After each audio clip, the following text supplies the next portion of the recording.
Welcome to Sri Commerce Academy. Hello everyone. Today I would like to share with you some tips related to single entry system from 12th bookkeeping subject. What is single entry system? Single entry system is an unscientific method. Under this method, we do only one entry, that is posting, and second entry is totally avoided. First entry को हम record करते हैं और second entry को totally avoid करते हैं. It is an illegal method and this is drawn to know that the firm or business is getting profit or loss. इसे इसलिए बनाया जाता है ताकि हम ये जान सकें कि हमारे फर्म या बिजनेस को प्रॉफिट हो रहा है या loss. Overall, this sum carries 8 marks in your syllabus.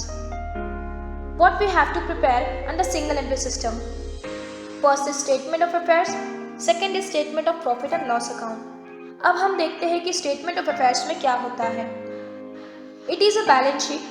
Under balance sheet we record liabilities and assets. It plays the role to find out opening capital and closing capital of the year. हम opening capital and closing capital find out करने के लिए statement of affairs बनाते हैं.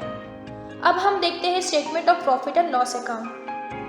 It is a profit and loss statement to know a business is getting profit or loss. ये profit and loss का statement है जहाँ पर business को profit हो रहा है या loss, ये हम देखते हैं.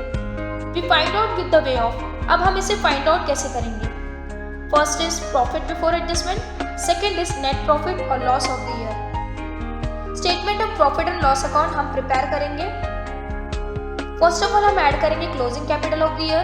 उस amount को हम outer column में लिखेंगे. Add करेंगे drawings. Less करेंगे additional capital of the year.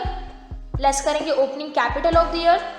जो amount हमें मिलेगा हम उसे कहेंगे profit before adjustment. To remember this step, we can follow shortcut, that is plus C plus D minus A minus O. Profit before adjustment की amount already outer column में है. अब हम इसमें कुछ additions देखेंगे. We record those things which are income, gain, profit for the business or firm. हम ऐसी चीज़ों को record करते हैं जिससे कि हमारे firm या business को income हो रहा है, gain या profit हो रहा है, ये हम जान सकें. जैसे कि interest on drawing. Interest on drawing की एक कंडीशन होती है, ये 6 मंथ के बेस पे ही काउंट किया जाता है. उसके बाद रेंट रिसीवेबल, प्रीपेड एक्सपेंसेस, इन तीनों अमाउंट को ऐड कर हम आउटर कॉलम में लिखेंगे.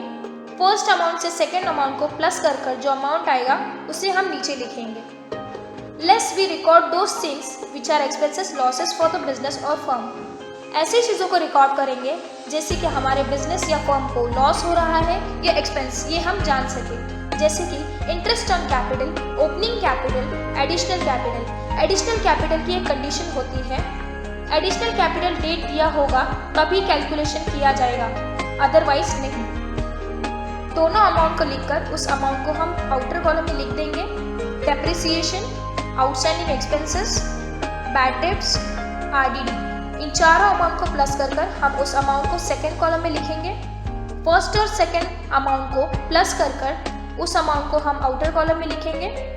फर्स्ट और लास्ट अमाउंट को माइनस कर जो अमाउंट हमें मिलेगा वो होगा हमारा नेट प्रॉफिट और लॉस ऑफ द ईयर.